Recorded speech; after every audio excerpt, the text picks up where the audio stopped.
Пакистан. Взрывом бомбы, заложенной в припаркованном мотоцикле возле полицейского участка в северной части города Банну, ранены 3 мирных жителей. Город расположен в области Северный Вазиристан, где пакистанские силы безопасности с середины июня проводят силовую операцию против талибов. Банну приютил сотни тысяч людей, перемещенных в результате боевых действий в Северном Вазиристане. Армения. Делегация сотрудников Ереванского химического завода, чьи работники требовали выплаты задолженности за 2 прошедших года, встретились с премьер-министром страны Авиком Абрамяном. Несколько сот рабочих собрались у здания правительства, где проходят переговоры. По словам некоторых протестующих, они надеются на выплату до конца года хотя бы 1 месячной зарплаты.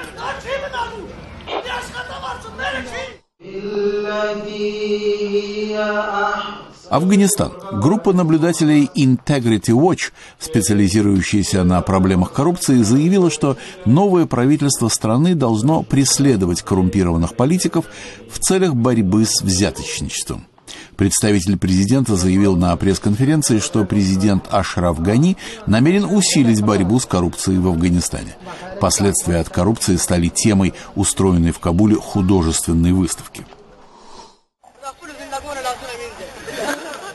Пакистан. Недельные спортивные и ораторские соревнования прошли в Маманде, районе проживания племен на севере страны. Учителя вручили призы студентам и командам-победителям. Хотя исламские боевики взорвали в последние годы в Маманде десятки школ, администраторы отметили важность образования для мира и развития в регионе. В Киргизстане законодатели, общественные активисты и иностранные дипломаты встретились, чтобы обсудить состояние парламентской системы страны.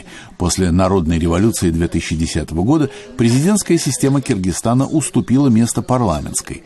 Киргизстан, единственная страна Центральной Азии с парламентской системой, проведет свои очередные выборы в 2015 году.